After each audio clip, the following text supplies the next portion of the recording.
হ্যাঁ আসুন আজকে আমরা শুনবো যে প্রিয় নবীর দরবার থেকে কে কি চেয়েছে, কি পেয়েছে।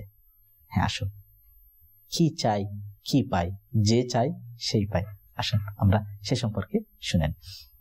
হযরত সাইয়েদনা ইমাম আবু বকর বিন মুকরি রাহমাতুল্লাহ তাআলা আলাইহি বলেন, আমি ও হযরত সাইয়েদনা ইমাম তাবরানী রাহমাতুল্লাহ তাআলা আলাইহি এবং হযরত সাইয়েদনা আবু শেখ রাহমাতুল্লাহ তাআলা আলাইহি আমরা তিনজনই মদিনা শরীফে জাদাহুল্লাহু শারাফান ওয়া তা'যীমান উপস্থিত ছিলাম। দুদিন ধরে আমাদের কোনো খাবার জুটেনি আর ক্ষুধায় কাতর হয়ে পড়েছিলাম। যখন ইশারের সময় হলো, আমি নুরানি রওজায় উপস্থিত হয়ে আরজ করলাম, আল জু' ইয়া রাসূলুল্লাহ সাল্লাল্লাহু তাআলা আলাইহি ওয়া আলিহি ওয়াসাল্লাম, ক্ষুধা। আমি এই শব্দটি ছাড়া আর কিছুই বলিনি।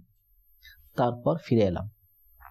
আমি আবু শেখ রহমতুল্লাহ তাআলা আলাইহি ঘুমিয়ে পড়লাম আর তাবরানী রহমতুল্লাহ তাআলা আলাইহি তখন বসে কারো জন্য অপেক্ষা করছিলেন। এমত অবস্থায় কেউ একজন আমাদের ঘরের দরজায় কষাঘাত করলো। আমরা দরজা খুলে দিলে দেখি এক আলাবি বংশের বৃদ্ধ নিজের দুইজন সেবককে সাথে নিয়ে ঘরে প্রবেশ করলেন।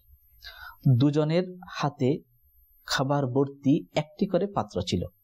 সেই আলাবি বংশের বৃদ্ধটি বললেন, আপনারা হয়তো প্রিয় নবী হুজুরপুর নূর সাল্লাল্লাহু তাআলা আলাইহি ওয়া আলিহি ওয়াসাল্লামের দরবারে ক্ষুধার কথা বলেছেন, কেননা আমি হুজুরপুর নূর সাল্লাল্লাহু তাআলা আলাইহি ওয়া আলিহি ওয়াসাল্লামকে স্বপ্নে দেখেছি। প্রিয় নবী হুজুরপুর নূর সাল্লাল্লাহু তাআলা আলাইহি ওয়া আলিহি ওয়াসাল্লাম আপনাদের ব্যাপারে আমাকে ইরশাদ করলেন, তাদের খাবারের ব্যবস্থা করো। অবশেষে তিনিও আমাদের সাথে একত্রে বসে আহার করলেন এবং খাবারগুলা অবশিষ্টই রয়ে গেল। অর্থাৎ আমরা সবাই পরিতৃপ্ত করে আহার করলাম। আহার করার পর যে পরিমাণ খাবার তিনি নিয়ে এসেছিলেন সেই পরিমাণ খাবার অক্ষত ছিল, তো কমে যায় নাই। অতঃপর তিনি সেগুলো আমাদেরকে দিয়ে তারপর চলে গেলেন।